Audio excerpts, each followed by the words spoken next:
ఒరే ఎంతకు తెగించారా మీరు, ఎంత ద్రోహం చేశారా హైందవానికి. కడుపు కన్నం తింటున్నారా, అశుద్ధం తింటున్నారా?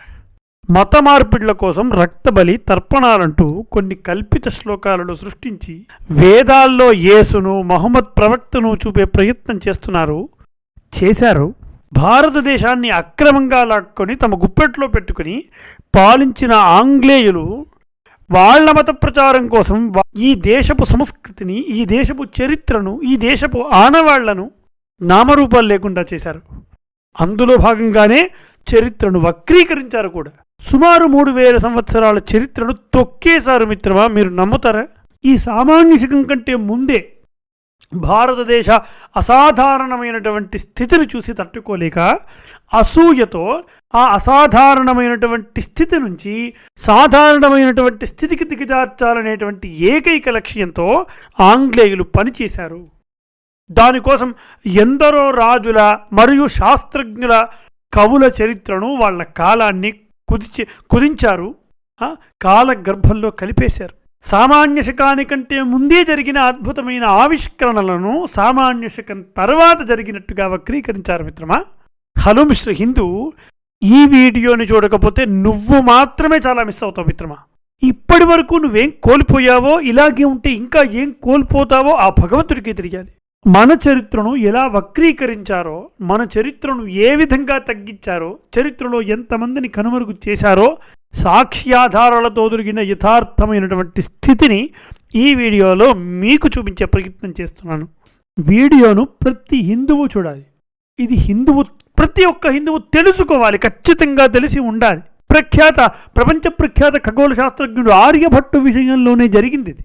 మీరు ఇంటర్నెట్లో ఎక్కడైనా కొట్టి చూడండి ఆర్యభట్టు గురించి. ఆర్యభట్టు ఎప్పుడు పుట్టాడు అన్న విషయాన్ని మనం ఒక్కసారి గూగుల్ సెర్చ్ చేసినా అందులో సామాన్య శకంలో 5 లేదా 6వ శతాబ్దం వాడని మనకు గూగుల్ తెలుపుతుంది. ఏ దగ్గర ఉన్న సమాచారం కూడా ఇదే. ఇది పూర్తిగా అబద్ధం. మీరు నమ్ముతారా? ఆర్యభట్టు సామాన్య శకానికంటే ముందే 28వ శతాబ్దం వాడని ఆధారాలతో సహితంగా మీకు చూపిస్తే మీరు నమ్ముతారా మిత్రమా?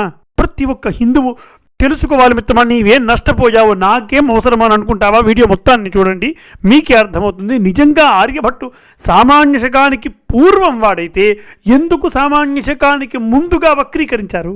దాన్ని తెలుసుకోవాలి మిత్రమా. ఎవరు వక్రీకరించారు, ఎందుకోసం వక్రీకరించారు, అది నిజంగానే వక్రీకరణ అని ఎలా నమ్మాలి? ఒకవేళ ఆర్యభట్టు సామాన్య శకం ముందు వాడే అయినా నాకొచ్చే నష్టం ఏమిటి, లాభం ఏమిటి? ఇలాంటి అద్భుతమైనటువంటి విషయాలను ఈ వీడియోలో తెలియజేసే ప్రయత్నం చేస్తున్నాను మిత్రమా. 15 నిమిషాలు మాత్రమే ఉంటుంది. 10 నుంచి 15 నిమిషాల వ్యవధిలో మీకు సంపూర్ణంగా అందరికీ అర్థమయ్యే రీతిలో తెలియజేసే ప్రయత్నం చేస్తాను. వీడియోని పూర్తిగా చూడండి. ప్రతి ఒక్క హిందువుకు చూపించండి, ఖచ్చితంగా అవసరం. నీ మూలం ఏమిటో, నీ మూలాన్ని ఎలా వక్రీకరించారో నీకు ఖచ్చితంగా తెలిసి ఉండాలి, నీకు అవగాహన ఉండాలి మిత్రమా. దయచేసి వీడియోని ఎక్కడా కూడా స్కిప్ చేయకుండా పూర్తిగా చూసి విషయాన్ని తెలుసుకోగలరని అభ్యర్థిస్తున్నాను. ఇలాంటి ధర్మ సంబంధమైన విషయాల కోసం దయచేసి స్వధర్మాన్ని సబ్స్క్రైబ్ చేసుకోండి.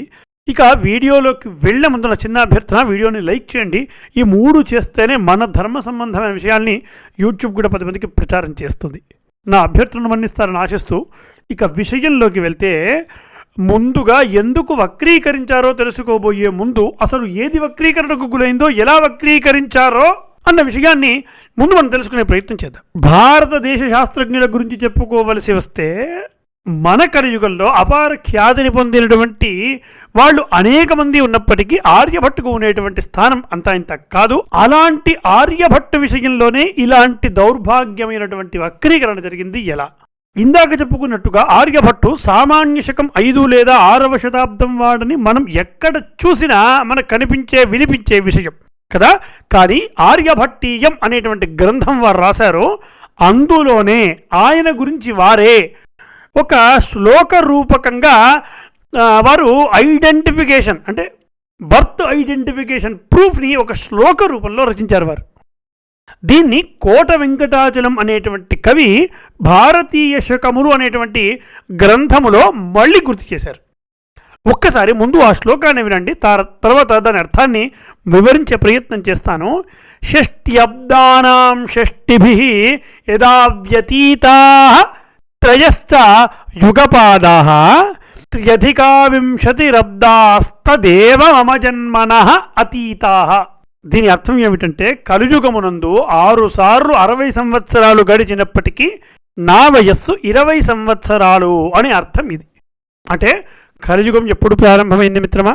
ప్రస్తుతం 2026వ సంవత్సరానికి 5127వ సంవత్సరం, అవునా? అంటే 5100 సంవత్సరాలకు పూర్వం కలియుగం ప్రారంభమైంది. ఆ కలియుగానికి 6 సార్లు 60 ఏళ్ళు పూర్తవడం అంటే 360 సంవత్సరాలు కదా. కలియుగానికి 360 సంవత్సరాల వయస్సు ఉన్నప్పుడు ఈయన వయస్సు 20 సంవత్సరాలు అని చెప్పారు అందులో. అంటే దీని అర్థం ఏమిటి? కలియుగం ప్రారంభమైన నాటికి 4వ శతాబ్దం వాడని మనకి తెలుస్తుంది ఆ శ్లోకం ద్వారా. అంటే సామాన్య శకానికంటే ముందు 28వ శతాబ్దం వాడని మనకు స్పష్టంగా ఈ శ్లోకం ద్వారా తెలుస్తుంది. ఇది అసలైనటువంటి మూలం. అయితే దీన్ని ఎలా వక్రీకరించారు, ఎవరు వక్రీకరించారు, ఎందుకొరకు వక్రీకరించారన్న విషయాన్ని ఇప్పుడు మనం తెలుసుకునే ప్రయత్నం చేద్దాం. సామాన్య శకం 18వ శతాబ్దంలో మ్యాక్స్ ముల్లర్ అనే అతన్ని బ్రిటిష్ ప్రభుత్వం సనాతన ధర్మానికి ప్రామాణికమైనటువంటి వేదాలను, వాటి అర్థాలను, పురాణాలను, వాటి అర్థాలను ఇంగ్లీష్లోకి ట్రాన్స్లేట్ చేయమని ఇతన్ని నియమించింది. ఇతను అప్పటికే సంస్కృత జ్ఞానం కొంచెం నేర్చుకుని, సంస్కృతం నేర్చుకొని కొన్ని పరిశోధనలు చేస్తున్నటువంటి క్రమంలో ఇతన్ని నియమించింది. దానికి అనుగుణంగానే ఈ మ్యాక్స్ ముల్లర్ అతను పండితులతో కూర్చొని వేదాన్ని మరియు పురాణాలను ఇంగ్లీష్లోకి ట్రాన్స్లేట్ చేయడానికి పూనుకున్నాడు. ఆ క్రమంలోనే వక్రీకరణ చాలా చేశాడు. ఇది చాలా స్పష్టంగా తెలుస్తుంది అక్కడ మనకి. విలియం జోన్స్ అనే అతను ఇతను కూడా మరో ట్రాన్స్లేటర్. ఇతను ఏం చెప్పాడంటే ఋగ్వేదాన్ని సామాన్య శకం కంటే పూర్వము 12వ శతాబ్దంలో వీరు రాసి ఉంటారని మ్యాక్స్ ముల్లర్కు చెప్పడం జరిగింది. దానికి అనుగుణంగానే వీళ్ళు ట్రాన్స్లేషన్ చేస్తున్నారు. అయితే ఇక్కడ ఋగ్వేదమే సామాన్య శకానికంటే ముందు 1200వ శతాబ్దంలో రచిస్తే దానికంటే ముందు 28వ శతాబ్దంలోనే కలియుగం ప్రారంభంలోనే అంటే 340 సంవత్సరంలోనే ఆర్యభట్టు అనేటువంటి వాడు జన్మించాడని, అదే వేద ప్రమాణంతో ఆర్యభట్టు ఇన్ని ఆవిష్కరణలు చేశాడనేటువంటి వాస్తవాన్ని జీర్ణించుకోలేక, ఆ విషయాన్ని సామాన్య ప్రజలకు చెప్పలేక, ప్రపంచంలో వాళ్ళ స్థాయి తగ్గిపోతుందని భయపడి తల వంచుకునే పరిస్థితి వస్తుందనే భయంతో ఈయన కాలాన్ని తగ్గించాలనేటువంటి అసత్య ప్రచారానికి వీళ్ళు పూనుకున్నారు. ఎందుకంటే పాశ్చాత్య మత విశ్వాసాల ప్రకారం ఈ సమస్త సృష్టి మొత్తం ఈ సామాన్య శకానికంటే ముందు 4004 సంవత్సరంలో జరిగిందని వీళ్ళ అభిప్రాయం. అంతే, అంతకు ముందు ఏమీ లేదని వీళ్ళ విశ్వాసం. వాళ్ళదే నమ్ముతారు, వాళ్ళ గ్రంథాలు కూడా అవే చెప్తాయి. అలాంటిది ఈ ఆర్యభట్టు ప్రపంచం మీద కనీసం గుడ్డలు కూడా లేనటువంటి కాలంలోనే, అప్పుడే ప్రపంచం నిద్రలేచి కళ్ళు నెమరు వేసుకునేటువంటి సమయంలోనే ఈ విశ్వం పుట్టి కొన్ని లక్షల కోట్ల సంవత్సరాలయ్యిందని, ఖగోళ శాస్త్రానికి అనుగుణంగా అనేక ఆవిష్కరణలు చేసి సున్నాని కనిపెట్టి భూమి వర్తులాకారంగా ఉందని మహర్షుల వాక్యాన్ని నిజం చేసినటువంటి ఆర్యభట్టు ప్రవేశపెట్టిన ఈ ఆవిష్కరణలను అంగీకరించలేకపోయారు. అందుకే పురాణాల్లో ఉన్న ఈ చారిత్రక ఘట్టాలను వాళ్ళు ఘట్టాలకు వక్ర భాష్యాన్ని చెప్పి ఇవన్నీ కల్పితాలని సృష్టించారు, అలాగే ప్రచారం చేశారు.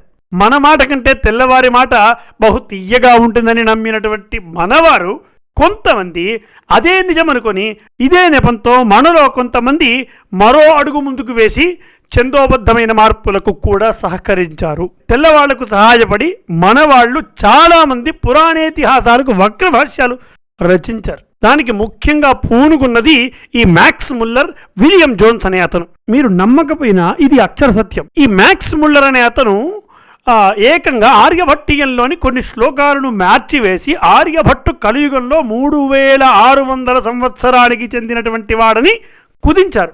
ఎలాగో చెప్తాను, శ్రద్ధగా వినండి. పై శ్లోకం మీరు విన్నారు కదా, అంటే ఈ శ్లోకంలో 360 సంవత్సరాలకు బదులుగా 3600 సంవత్సరానికి చెందినవాడని కుదించే ప్రయత్నం చేశారు. అది ఎలాగో కూడా మీకు చెప్తాను, వినండి. పై శ్లోకంలో షడ్భిహి అన్న పదానికి 6 చేత గుణించడం అనే అర్థం వస్తుంది. షడ్భిహి అంటే ఏమిటి? 6 చేత గుణించడం. 60 చేత గుణించడం అనే అర్థం రాదు, గుర్తుపెట్టుకోండి. 60 చేత గుణించడం అనే అర్థం రాదు. జాగ్రత్తగా వినండి. ఇక్కడే ఏమి జరిగిందో, ఎంత తప్పిదం చేశారో మీకు ప్రత్యక్షంగా తెలుస్తుంది. మరి 60 చేత గుణించడాన్ని ఎలా చెప్పాలో అర్థం కాక ఆలోచించి షష్టిభిహి అని ఉండాలి కదా అని షడ్భికి బదులు షష్టిభిహి అని మారిస్తే ఒక అక్షరం పెరుగుతుందని, అప్పుడు ఛందస్సు దెబ్బతింటుందని ఆలోచించి అది ఛందోబద్ధమైనటువంటి రచన కాదని ఇట్టే తెలిసిపోతుందని ఏం చెయ్యాలో జుట్టు పట్టుకొని పీక్కుంటున్నటువంటి క్రమంలో ఒక అజ్ఞాత పండితుడు అతను షష్ఠి అని మార్చాడు. అక్కడ అది ఛందోబద్ధంగా ఉంటుందని అలా పెట్టాడు. కానీ అక్కడ షష్ఠి అని పెట్టినంత మాత్రాన అది 60ని 60 చేత గణించడం అని మాత్రం రాదు. కానీ అలా వక్ర ప్రచారం చేశారంతే. 60 చేత అని వక్ర ప్రచారం చేశారు. దాంతో ఏమైంది? 60 చేత 60ని గణించడం అంటే 60 × 60 3600. అంటే కలియుగం నుండి 3600 సంవత్సరాలు గడిచేటప్పటికీ ఆయన వయస్సు 20 సంవత్సరాలుగా వక్రీకరించారు. అంటే సామాన్య శకానికి 522వ సంవత్సరంగా పరిగణించాలి. కానీ గూగుల్ సెర్చ్ ప్రకారం చూస్తే 476 జననమై 550లో మరణించినట్టు ఉంది. ఇలా వక్ర ప్రచారం చేశారంతే. ఇది సత్యమైనటువంటి అర్థం కాదు.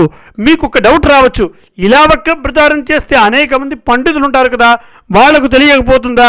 నిజం ఎప్పుడైనా నిజమే కదా అని. అందుకే ఆ కాలంలో చాలామంది పండితులు, అందులో నారాయణ శాస్త్రి అనే మరో పండితుడు ఇలాంటి వక్రీకరణ చేసే ఇంటి దొంగల్ని పట్టుకొని ఇది కావాలనే కుట్రపూరితంగా వక్రీకరణ చేశారని, దక్షిణ భారతంలో ఎవరు కూడా ఏ పండితుడు ఏ కవి కూడా 6 చేత అని సంబోధించాల్సి వచ్చినప్పుడు షడ్భిహి అన్న పదాన్ని మాత్రమే వాడుతారని, కానీ షష్ఠి అన్న పదాన్ని ఎవరు వాడలేదని నిరూపించారు, నిలదీశారు కూడా.